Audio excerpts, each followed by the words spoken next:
स्वागत है दोस्तों आपका अपना क्लासेज कुमार क्लासेज में। तो आज मैं लेकर आया हूं इंटीग्रेशन का क्वेश्चंस और इसका मैं केवल सॉल्यूशन नहीं देने वाला हूं, क्योंकि ये जो क्वेश्चंस दिख रहे हो आप 2012 आईडीजेई में पूछा हुआ था। तो जब भी आप इंटीग्रेशन पढ़ते हो तो आप सोचते हो कि सर सॉल्यूशन मिल जाए, क्वेश्चंस के आंसर्स मिल जाए। इस बार मुझे आंसर्स नहीं बताना है, इस बार मुझे वे ऑफ थिंकिंग जो आप सोच रहे हो इंटीग्रेशन करने के लिए, जो सबसे जो इंपॉर्टेंट आ रहा है समझ में, हर खाने का जो एक रेसिपी रहता है, वैसे इंटीग्रेशन में एक ही रेसिपी है आपको कि आपको आपका थिंकिंग डेवलप होना चाहिए। स्टार्ट कैसे करना है क्वेश्चंस को, हमको क्वेश्चंस जब भी दिया रहेगा आपके पास, क्योंकि questions are unlimited, concepts are limited. जब भी आप क्वेश्चंस पढ़ रहे हो इंटीग्रेशन के, जब भी कॉम्पिटिटिव एग्जाम के क्वेश्चन दिए हुए हैं, जब भी एनडीए के एग्जाम के क्वेश्चन दिया हुआ है, जेई का दिया हुआ है, सीईटी तो काफी इजी हो जाता है। इसलिए हमको आज इस क्वेश्चन से डेवलप करना है, थिंकिंग डेवलप करना है कि जब भी हम क्वेश्चंस पढ़ते हैं तो सोचना कैसे है, स्टार्ट कैसे करना है। सर आप दिन रात मैथ्स में डूबे रहते हो, आपको तो मालूम है आंसर पहले से, और इनफैक्ट यही है कि हर टीचर को आंसर पहले से मालूम रहता है, इसलिए उनके लिए कोई नया गेम नहीं है। उनके लिए अपने माइंड को यूज नहीं करना है, प्रेजेंस ऑफ माइंड जिसको बोलते हैं, उनके लिए कोई ऐसा चीज नहीं है कि हम डायरेक्टली कैसे स्टार्ट करना है, क्योंकि उनको रटा रटाया स्टेप है, आ रहा नहीं समझ में, और एक्सपीरियंस रहता है। हर दिन आपको 10 घंटे 12 घंटे पढ़ाना है, वही चीज पढ़ा रहे हो आप सालों से। इसलिए स्टूडेंट बन के आज मैं सिखाने वाला हूं कि जब भी ऐसे क्वेश्चंस आते हैं आपके लिए सबसे सिरदर्द नहीं बने, उसके लिए स्टार्ट कैसे करना है। जब भी आप इंटीग्रेशन के कोई भी क्वेश्चन को सॉल्व कर रहे हो तो आपके माइंड में यही आना है कि स्टार्ट कैसे करना है। अगर ये आंसर अगर आपको मिल गया तो मैथ्स आपसे सॉल्व हो जाएगा, क्योंकि मैथ्स का सबसे बड़ा दिक्कत क्या है, सबसे बड़ा दिक्कत क्या है, डिमेरिट बोल सकते हो आप, कि हमको स्टार्ट करना ही नहीं आता है। इस क्वेश्चन के सॉल्यूशन में जरूर टाइम लगने वाला है, लेकिन एक बार ऐसे सिखाने वाला हूं कि इससे रिलेटेड क्वेश्चंस आपके दिमाग में बैठ जाएंगे, और इससे जो रिलेटेड क्वेश्चंस नहीं भी रहेंगे तो तब भी आप क्वेश्चंस को सॉल्व करना सीख लोगे। तो जब भी ऐसे क्वेश्चंस आते हैं, हमने बताया था कि हमारा टास्क क्या है। मेरा टास्क बस यही है कि हमने जो भी फॉर्मूलाज पढ़े हुए हैं, जो भी कंसेप्ट पढ़े हुए हैं, और जो भी डेरिवेशन पढ़े हुए हैं, एक स्टैंडर्ड फॉर्मूला के लिए पढ़े हुए हैं। सो जब भी डिफरेंशिएशन हो या इंटीग्रेशन, क्वेश्चंस में क्या करना है, try to convert the given expression in standard form. Try to convert the given expression in standard form. मुझे स्टैंडर्ड फॉर्म में कन्वर्ट करना है। स्टैंडर्ड फॉर्म के लिए आपको क्या क्या आना चाहिए, ट्रिग्नोमेट्री आना चाहिए, अलजेब्रा आना चाहिए, 10th 11th के कंसेप्ट्स आने चाहिए। तो जब भी ऐसे क्वेश्चंस आते हैं, काफी इंपॉर्टेंट क्वेश्चंस है, जेई के क्वेश्चंस है, आपको मालूम ही है जेई का लेवल क्या हो सकता है। लेकिन एक बार आपने अच्छे कंसेप्ट सीख लिया तो आपको लगा अरे ये क्वेश्चन तो 12th में भी आ सकता है, तो मेरा अगर बस चले तो मैं 12th में भी डाल दूं इस क्वेश्चन को। इसलिए दुनिया का जो भी बोर्ड पढ़ रहे हो, सारे बोर्ड में ये क्वेश्चन एप्लीकेबल हो सकता है, क्योंकि मैंने बताया हुआ था इंटीग्रेशन में सबसे जो इंपॉर्टेंट पार्ट है सब्स्टिट्यूशन। जिसको सब्स्टिट्यूशन आ गया, सब्स्टिट्यूट करने आ गया, क्योंकि सब्स्टिट्यूशन यूज क्यों करते हैं हम लोग, सब्स्टिट्यूशन इसलिए यूज करते हैं कि एक्सप्रेशन हमारा स्टैंडर्ड फॉर्म में आ जाए। अभी हमारा जो एक्सप्रेशन है स्टैंडर्ड फॉर्म में नहीं है। जैसे मुझे इसको इंटीग्रेट करना है, हमारा टास्क यही है कि मैं कैसे भी करके इसको इंटीग्रेट करूं, और बाकी एक बार आंसर आ गया तो ऑप्शन मैच करने तो मुझे आता ही है। ये हमारा क्वेश्चन है। मुझे समझ में नहीं आ रहा है करना क्या, कैसे स्टार्ट करना है और कैसे समझ में आएगा। ऐसे कोई हिस्ट्री तो है नहीं, आ रहा नहीं समझ में, हिस्ट्री तो ऐसे है ही नहीं। इसलिए स्टार्ट कैसे करना है, जब भी ऐसे क्वेश्चंस आते हैं, मैंने पहले ही बताया हुआ है, जब भी ऐसे क्वेश्चंस आते हैं आपको सबसे पहले जो कॉम्प्लेक्स पार्ट है, जैसे डिनोमिनेटर में sec x plus tan x, उसके लिए कुछ है ही नहीं हमारे पास। इसलिए मैंने क्या किया है, इसको सब्स्टिट्यूट किया। अगर मैंने यहां पे सब्स्टिट्यूट किया, put sec x plus tan x equal to t, कर दो सब्स्टिट्यूट। आ रहा है कि नहीं समझ में, कर दो सब्स्टिट्यूट। ऐसा नहीं है कि टाइम आपके पास नहीं है, क्योंकि गलती करने के बाद भी आप सीखते हो कि क्या नहीं करना चाहिए।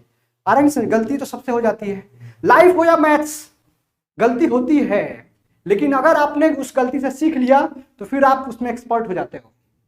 तो सबसे पहले जैसे ही हमने यहां पे sec x plus tan x लिया, so differentiating with respect to x। जब भी हम सब्स्टिट्यूट करते हैं तो हमारे पास एक ही मकसद रहता है कि जो भी हम सब्स्टिट्यूट कर रहे हैं उसका डिफरेंशिएशन अवेलेबल होना चाहिए। अगर उसका डिफरेंशिएशन अवेलेबल हो गया तो फिर उसमें कोई दिक्कत नहीं है। तो जैसे ही हमने डिफरेंशिएट किया तो यहां पे हमने क्या देखा, sec x tan x, और यहां पे मुझे क्या आ गया, sec स्क्वायर x dx, और यहां पे क्या लिख दो, क्या है, dt बाई dx। तो ऐसे करके हमने लिख दिया। यस, किसी को भी कुछ डाउट है तो बोल सकते हो आप लोग, किसी को भी छोटा डाउट हो या बड़ा डाउट हो, किसी को भी कुछ डाउट है तो बोल सकते हो आप लोग। अब देखो क्योंकि कभी कभी क्या होता है, ऐसा लगता है कि हमने सब्स्टिट्यूट कर दिया है, ऐसा लगता है कि हमने सॉल्व कर दिया है, फिर भी ऐसे लगता है कि अब क्या होगा। आरएन समझ में, पूरे के पूरे आरएन समझ में आपको क्या लगता है कि अब क्या होने वाला है। इसलिए नेक्स्ट स्टेप में आपको कैसे, maths is all about pattern and simplification, तो सिंप्लीफिकेशन को छोड़ना नहीं है और पैटर्न को भूलना नहीं है। नेक्स्ट क्या करने वाले हो आप, इन प्लेस ऑफ दिस, आ रहा है समझ में, आप क्या कर सकते हो, सिंप्लीफाई करोगे तो यहां पे क्या आ जाएगा, tan x plus sec x dx equal to dt लिख सकते हो। अब क्या लिख सकते हो यहाँ पे, tan x plus sec x क्या है, t सब्स्टिट्यूट किया है, इसलिए यहाँ पे sec x dx equal to क्या लिख सकते हो, dt अपॉन t। तो ऐसे लिख दिया हमने। फिर भी काम नहीं हुआ, फिर भी काम नहीं हुआ, वीडियो को अंत तक देखना है, ट्रेलर पे मत जाओ। आजकल गुंडे भी काफी क्या बोल सकते हैं, मजबूत हो रहे हैं, ऐसे अंत तक लगता है कि वहीं जीतेंगे। इसलिए लास्ट तक बने रहना है वीडियो पे और देखते जाना है कैसे खेल चल रहा है, क्योंकि मुझे एक क्वेश्चन को सॉल्व नहीं करना है। मैंने पहले ही बोल दिया था कि आज हम सॉल्यूशन लेके नहीं आए हैं, केवल सॉल्यूशन नहीं, सॉल्यूशन तो हजारों करोड़ों मिल जाएंगे आपको आरंग में। आज मुझे माइंड में आपको फिट करना है कि इंटीग्रेशन के क्वेश्चन को स्टार्ट कैसे करना है, इंटीग्रेशन के क्वेश्चन को सोचना कैसे है और गिव अप कैसे नहीं करना है। गिव अप नहीं करना है, नेवर गिव अप। आरंग समझ में, अपना लोग ही है, no more fear from exam. तो एग्जाम का मीनिंग क्या है, इंटीग्रेशन में भी नो मोर फियर होना चाहिए। तो नेक्स्ट ऐसे हमने लिख दिया। अब मैं क्या करूंगा, अब मैं क्या करूंगा, ये जो सेक स्क्वायर एक्स है ना, एक सेक एक्स को ऐसे ही रहने दूंगा और एक सेक एक्स डी एक्स ऐसे लिख सकता हूं। नीचे क्या आने वाला है, टी का पावर 9/2 लिख दोगे। फिर से मैं इसको सिंप्लीफाई करूंगा, सेक एक्स और जो डी टी बाई टी आया है इसको लिख दो डी टी बाई टी, और यहाँ पे टी का पावर 9/2। सेक एक्स फिर से बच गया, सेक एक्स हमारा फिर से बच गया। बहुत ही इंपॉर्टेंट टॉपिक, बहुत ही इंपॉर्टेंट क्वेश्चंस और बहुत ही इंपॉर्टेंट कंसेप्ट, मिस नहीं करना है, मिस नहीं करना है। तो स्टार्ट कैसे करना है मुझे, स्टार्ट मुझे बस यहां से करना है, मिस नहीं करना है। मैं पहले ही बता देता हूं, मिस नहीं करना है। स्टार्ट कैसे करना है कि जैसे आपने अगर लिखा sec square x minus tan square x क्या होता है, 1 होता है। तो you can also write sec x minus tan x, और यहां पे लिख सकते हो sec x plus tan x. ये क्या हो सकता है, 1 हो सकता है, होता ही है, हो नहीं सकता है, होता है। इसलिए यहां पे सेक एक्स, अगर इसका वैल्यू मालूम है आपको, इसका वैल्यू मालूम है, इसका वैल्यू निकाल सकते हो। क्या निकाल सकते हो आप, sec x plus tan x, यहां पे क्या लिख सकते हो, sec x minus tan x equal to 1 upon sec x plus tan x क्या है, टी है तो टी लिख दिया। हमारे पास दो इक्वेशन हो गए, ध्यान देना है, दो इक्वेशन हो गए हमारे पास। एक ही पेज में कंप्लीट करना है मुझे इस क्वेश्चन को। अभी हमारे पास क्या हो गए, दो इक्वेशन हो गए। जैसे लीनियर इक्वेशन में पढ़ते थे, अभी देखो आप, हमारे पास दो इक्वेशन हो गए। मैं अंडरलाइन कर रहा हूं, दो इक्वेशन है हमारे पास, दो इक्वेशन है हमारे पास। अब मुझे क्या करना है, सेक एक्स का वैल्यू निकालना है। अगर दोनों को मैंने ऐड कर दिया पर्पसफुली, मैं ऐड क्यों कर रहा हूं, पर्पसफुली, ध्यान देना है, ध्यान देना इधर। तो जब दोनों इक्वेशन को ऐड करोगे आप, दोनों इक्वेशन को ऐड करोगे यहां पे, adding equation 1 and 2, adding equation 1 and 2, adding equation 1 and 2,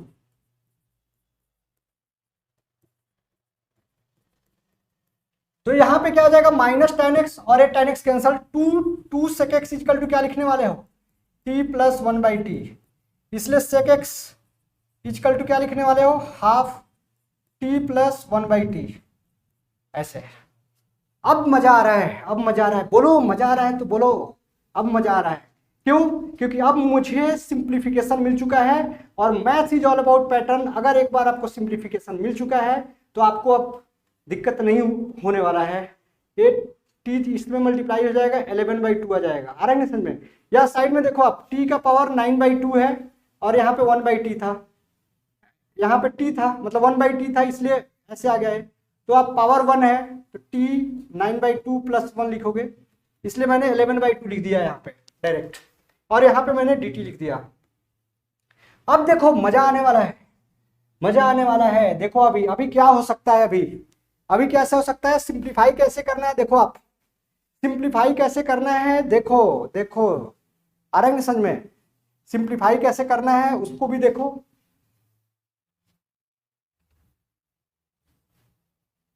simplify कैसे करना है उसको देखना है। अगर आपने sec x को हमने लिख दिया यहाँ पे dt बाई टी, आ रहा है समझ में, तो t आ गया और इस पे मल्टीप्लाई हो गया, और या तो इसको सेपरेट कर दो अलग अलग, आप ऐसे भी कर सकते हो 1/2 कर सकते हो, और इसको t11/2 और यहाँ पे 1/t इंटू t11/2 ऐसा लिख सकते हो। यस किसी को भी कुछ डाउट आ रहा है तो पूछ सकते हो आप लोग, ऐसे कर सकते हैं हम लोग।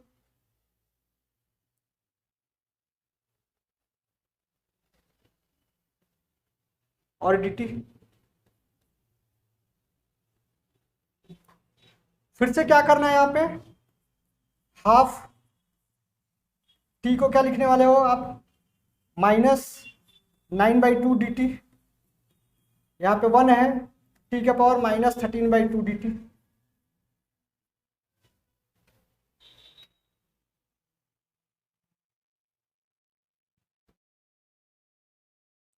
अब देखो इतने आने के बाद आप डायरेक्टली आप ऐसे सॉल्व कर सकते हो। जब भी आपने पढ़ा है x का पावर n dx क्या होता है, x n+1 divided by n+1 + c। t का पावर n क्या लिखते हो आप, dt t का power n+1 divided by n+1 + c। तो इस पे हम डायरेक्टली सॉल्व कर सकते हैं क्योंकि कैलकुलेशंस मेन थे हमारे, आरएन समझ में, कैलकुलेशंस हमारा मेन था। तो मुझे लगता है कि कैलकुलेशंस हमने काफी अच्छे से कर लिया है अभी, ठीक है, तो इसमें डाउट्स नहीं आना चाहिए क्योंकि t+1/t और डिवाइडेड बाई t का पावर 11/2 जो यहाँ पे आ चुका है, 9/2 जो था, आ रहा है समझ में, और t को ऐसे हम लोगों ने सब्स्टिट्यूट कर दिया है। तो अभी हमको इस पे डाउट्स नहीं आने वाले हैं, ठीक है। तो हमने स्टार्ट कैसे किया था, क्वेश्चंस को बताया था पहले कि sec x + tan x = t लिखा, फिर डिफरेंशिएट किया, sec x dx = dt by T लिख दिया, क्योंकि sec x + tan x क्या था हमारा, t एज्यूम किया था। लेकिन मुझे sec x का वैल्यू निकालने के लिए मुझे सॉल्व कैसे करना पड़ा, sec square x minus tan square x is 1, sec x minus tan x, sec x plus tan x, तो sec x minus tan x is 1/t, दोनों को ऐड कर दिया है मैंने। तो देखो t + 1/t और 2 sec x हो रहा है, इसलिए sec x को हाफ लिख दिया ऐसे, और यहाँ पे सब्स्टिट्यूट कर दिया है। तो यहाँ आने के बाद जो भी जे वाले बच्चे हैं उनको सब आ जाएगा, या जिन्होंने भी बोर्ड का बहुत अच्छे से पढ़ाई किया हुआ है। तो कमेंट सेक्शन में मुझे आंसर चाहिए, क्योंकि यहीं तक मुझे सिखाना चाहिए था। एक बार यहाँ आने के बाद तो आपने हजारों लाखों क्वेश्चंस किया हुआ है। और हाँ, वीडियो अगर पसंद आया है तो लाइक सब्सक्राइब शेयर जरूर करना है, और इसका आंसर चाहिए मुझे, इतना तो आप वो कर सकते हो। कंसेप्ट कैसे था वो मैंने बता दिया है कि जब भी ऐसे क्वेश्चन आते हैं तो think, you can think like this also. अगर sec x + tan x का वैल्यू मालूम है आपको, sec x - tan x निकाल सकते हो, उससे directly you can find sec x। सो फिर मिलते हैं हम नेक्स्ट वीडियो के साथ, तब तक के लिए जय हिंद। आंसर्स लिखना नहीं भूलना है।